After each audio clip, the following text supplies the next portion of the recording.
가을이 참 짧은 것 같습니다. 얼마 전에 가로수들이 물이 들어가는 듯 하더니 지금은 가로수들을 보면 벌써 가지가 듬성듬성 드러나 있습니다. 이파리들이 거의 다 떨어져 있고 가지들이 앙상함을 드러내고 있는 것 같습니다. 게다가 길바닥에는 낙엽들이 나뒹굴고 있는데 어느 곳에 가면 낙엽들이 이렇게 수북에 쌓여 있는 것들을 보게 됩니다.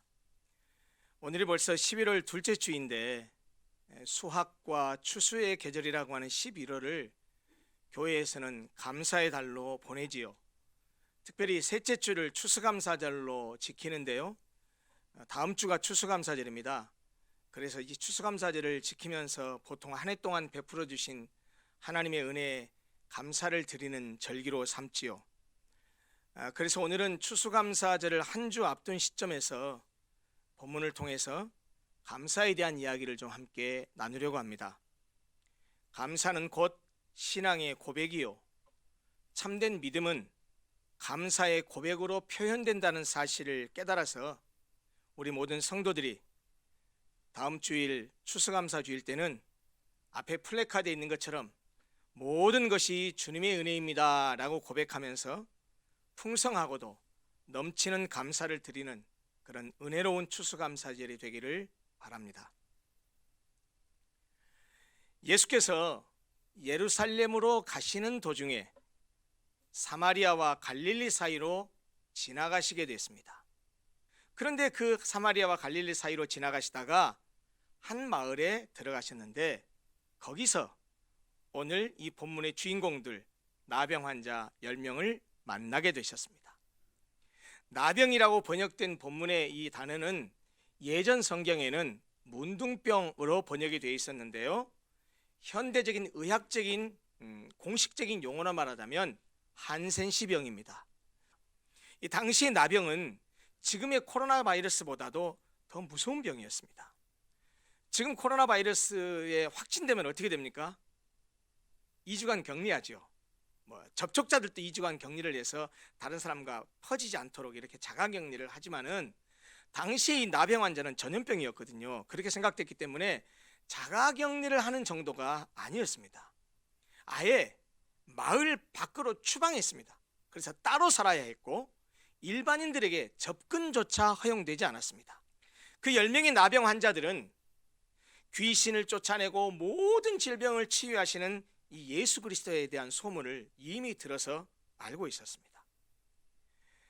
이 사람들뿐만 아니라 누구나 그랬겠지만 예수님을 만나기만 하면 자신들의 나병도 고침받을 수 있다는 희망 속에서 어떻게 하든지 예수님을 만나기를 간절히 소망해 있었습니다. 그런데 먼 발치에서 예수님을 만나게 됐습니다. 그들의 유일한 바람은 예수께서 자신들의 병을 고쳐주는 것이었고, 그렇게 멀리 떨어져 있는 상태에서 그들이 할 수 있었던 유일한 일이 무엇이었겠습니까? 그저 예수님을 향해서 소리 지르는 것이었습니다. 예수 선생님, 우리를 좀 불쌍히 여겨주십시오.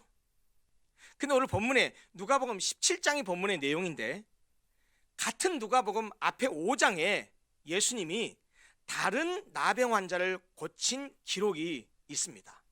그런데 그때는 그 누가복음 5장에는 예수님이 나병을 고쳐달라고 하는 그 나병 환자에게 친히 예수님께서 그의 몸에 친히 손을 대시면서 깨끗함을 받아라 라고 말씀까지 하시면서 그를 고쳐주셨습니다. 그런데 본문의 10명의 나병 환자에게는 누가복음 5장에서 고쳐줬던 그 나병 환자처럼 그렇게 하지 않았습니다. 다가가서 손으로 안수를 하지도 않으셨고 네 병이 나았다라고 그런 선포도, 그 말씀도 하지 않으셨습니다. 단지 멀리 떨어져 있는 그들에게 이렇게 말씀하셨습니다. 제사장에게 가서 너희 몸을 보여라, 이 말씀 한마디 하는 것이 전부였습니다. 레위기 14장 2절을 보면 거기에 보면 정결규례가 나오는데요, 특별히 나병 환자에 대한 정결규례가 있습니다. 나병 환자가 제사장을 방문해서 자신의 몸을 보이는 이 행위는 나병을 앓던 이 사람이 나병이 완전히 치유된 이후에 하는 절차입니다. 나병이 완전히 깨끗하게 되었다라고 하는 사실을 제사장에게 검증받는 규례가 바로 나병 환자가 제사장에게 찾아가서 확인받는 거예요. 그러니 예수님이 제사장에게 가서 너희 몸을 보여라 라고 말한 뜻은 나병이 깨끗해졌음을 확인받으라는 말입니다. 그 말은 뭘 전제하겠습니까? 예수님께서 그들을 깨끗하게 하시겠다라는 선언과도 같은 의미입니다. 그들은 이 예수님 말씀을 듣고 제사장에게 자신의 몸을 보이려고 길을 나섰습니다. 그렇지만 그들이 예수님의 말씀을 듣고 제사장에게 출발할 당시 그들의 병이 나은 것은 아니었습니다. 그들의 몸에 아무런 변화도 없었습니다. 그래도 그들은 예수님의 명령을 따라서 제사장에게 몸을 보이기 위해서 떠났습니다. 그들의 눈에는 아무런 증거도 보이지 않았지만 제사장에게 몸을 보이기 전에 예수님께서 분명히 자신들의 몸을 낫게 해 주시리란 믿음이 있었다라는 말입니다. 예수님의 말씀을 듣고 제사장에게 갔다라는 것은 치유받을 것에 대한 믿음, 치유할 수 있는 능력이 있으시다라는 예수님에 대한 믿음이 있었다라는 것을 의미한다라는 말이에요. 그런데 제사장에게 가던 도중에 그들의 몸이 깨끗해졌습니다. 치유함을 받았습니다. 예수님의 말씀에 순종해서 행할 때에 병고침의 이적이 일어난 것입니다. 여러분 잘 아시죠? 구약 성경에도 이런 기록이 있습니다. 아람 나라의 군대 장관 나아만이 선지자 엘리사의 말에 순종해서 요단강에 가서 몸을 씻을 때에 그의 나병이 나았었습니다. 본문의 이 나병 환자 10명도 예수님의 말씀에 순종해서 제사장들에게 가던 도중에 모두 치유함을 받았습니다. 주님께 은혜를 받았다는 말이지요. 여기까지는 참 좋은 이야기고 여기까지는 참 얘기를 들으면 흐뭇해지는 장면입니다. 그런데 이 다음이 문제입니다. 10명이 모두 고침을 받았지만 그 이후의 반응과 그 이후의 표현은 전혀 달랐습니다. 10명 중 1명만 자기가 나은 것을 보고 큰 소리로 하나님께 영광을 돌리고 아마도 할렐루야 라고 했을지도 모릅니다. 하나님께서 고쳐주셨습니다 라고 그렇게 하나님께 영광을 돌렸을지 모릅니다. 그렇게 하고 제사장에게 가던 길에서 발걸음을 돌려 예수님께 돌아와서 그 발 아래 엎드려서 감사를 드렸습니다. 그러나 나머지 9명은 그러지 않았습니다. 어떻게 했는지 성경이 말하고 있지 않습니다. 분명한 것은 온데간데 없습니다. 분명한 것은 예수님께 돌아오지 않았습니다. 분명한 것은 예수님께 감사하지 않았습니다. 그래서 예수님이 뭐라고 말했습니까? 9은 어디 있느냐? 은혜는 똑같이 받았지만 1명만 감사했고 나머지 9은 감사할 줄 몰랐습니다. 그런데 예수님께 돌아와서 엎드려 감사를 드린 그 한 사람이 사마리아인이었다라고 언급하고 있는 것은 아까도 말씀드렸지만 다른 9명은 유대인이라는 사실을 암시하고 있단 말이에요. 그게 아까 지리적 배경을 설명한 이유이기도 합니다. 나음을 입은 10명 가운데 이방인인 사마리아인은 돌아와서 주님께 감사했는데 하나님을 너무 잘 알고 어려서부터 성경을 줄줄 암송하고 알고 그렇게 믿음이 흔히 좋다라고 하는 하나님 백성이라고 자부하는 유대인이었던 이 사람들은 하나님의 은혜로 나음을 입었음에도 불구하고 하나님께 주님께 감사할 줄 몰랐다는 말입니다. 그들의 치유함은 전적인 하나님의 은혜였습니다. 그들을 향한 주님의 긍휼하심의 은혜였습니다. 그럼에도 불구하고 다시 돌아와 엎드려 감사하는 사람이 한 사람밖에 없는 것을 보신 주님이 너무나 안타까워하십니다. 그 예수님의 안타까운 마음이 17절에 이렇게 표현되어 있습니다. 예수님 이렇게 말씀하십니다. 10사람이 다 깨끗함을 받지 아니하였느냐. 그런데 10사람이 다 깨끗함을 다 받았는데 돌아와서 감사한 사람 한 사람밖에 없잖아요. 그래서 예수님 그 다음 말 뭐라고 했습니까? 그 아홉은 어디 있느냐. 그 다음 말씀이 또 더 재밌어요. 이 이방인 외에는, 나머지 다 유대인 아니냐, 이 이방인 외에는 하나님의 영광을 돌리러 온 사람이 없느냐라고 한탄하십니다. 여러분, 이 아홉을 찾으시는 주님의 마음이 느껴지십니까?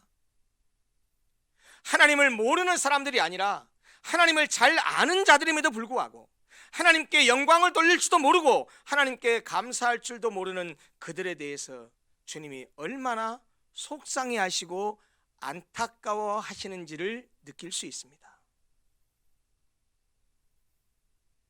사랑하는 성도 여러분, 이제 한번 우리 생각해 보십시다.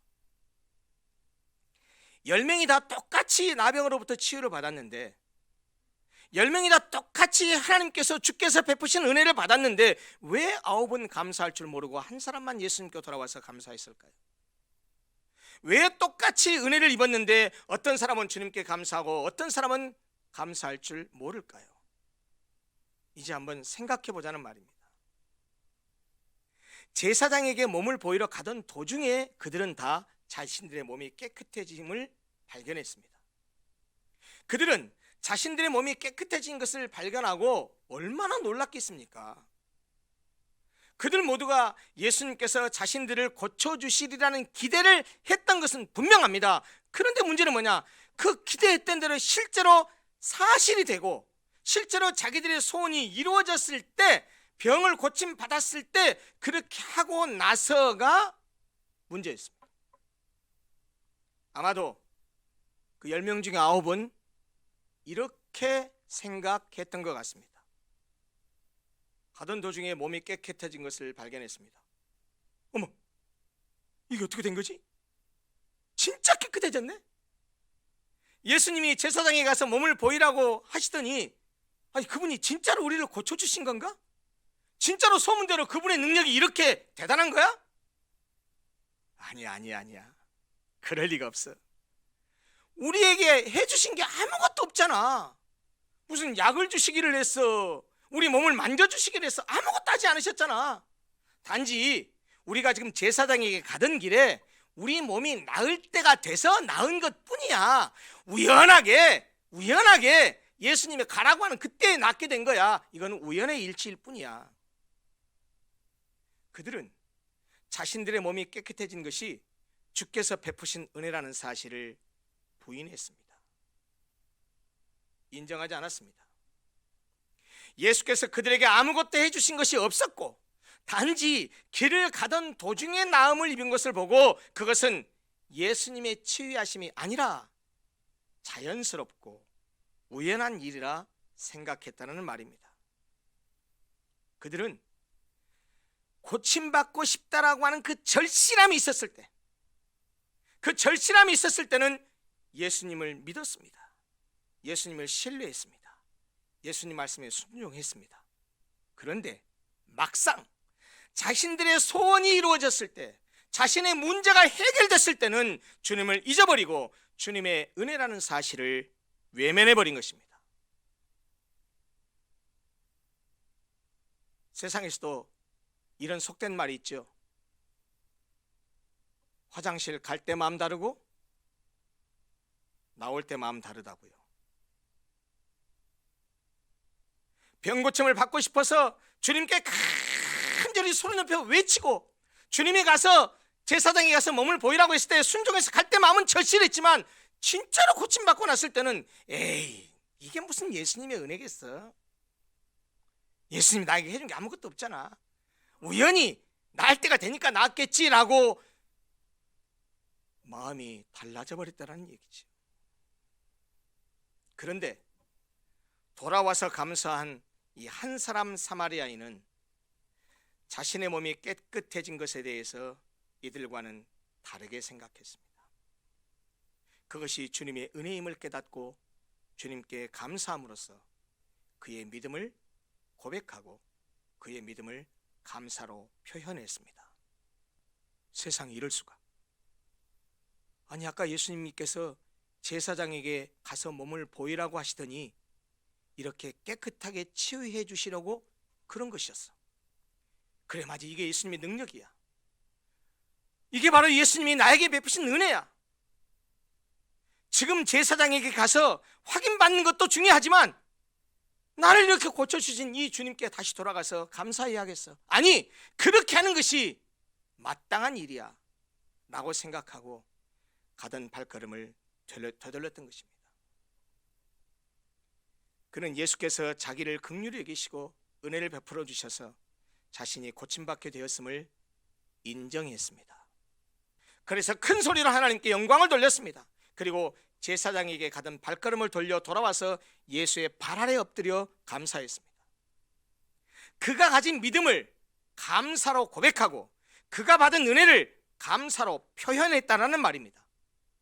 특히 그가 예수님의 발 아래 엎드려서 감사했다라는 이 말은 자신의 병을 치유해 주신 예수님을 메시아요, 왕으로 인정하고 고백했다라는 뜻을 함축하고 있습니다.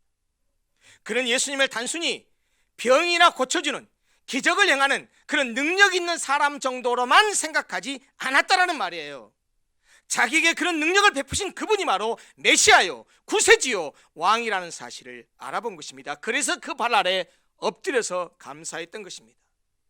그리고 그런 믿음의 고백을 통해서 그는 예수님으로부터 엄청난 축복의 말씀을 추가로 듣습니다. 네 믿음이 너를 구원했다.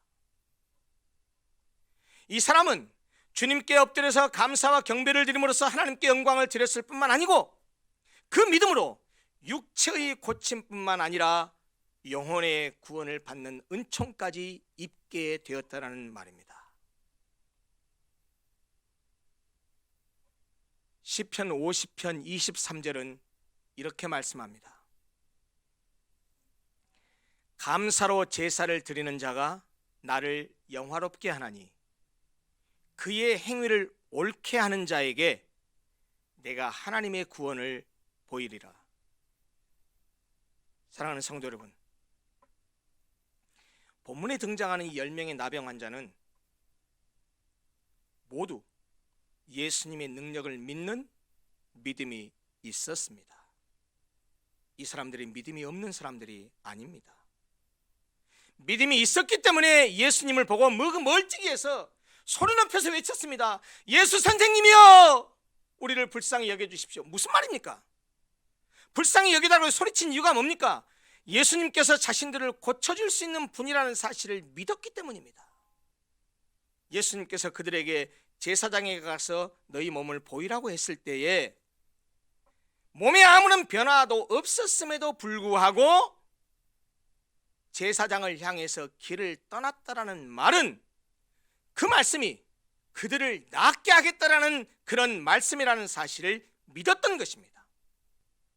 게다가 그들이 가장 간절히 바랬던 유일한 소원이었던 병 고침을 다 똑같이 받았습니다. 무슨 말입니까? 모두 다 주님의 긍휼을 입었다는 말이에요.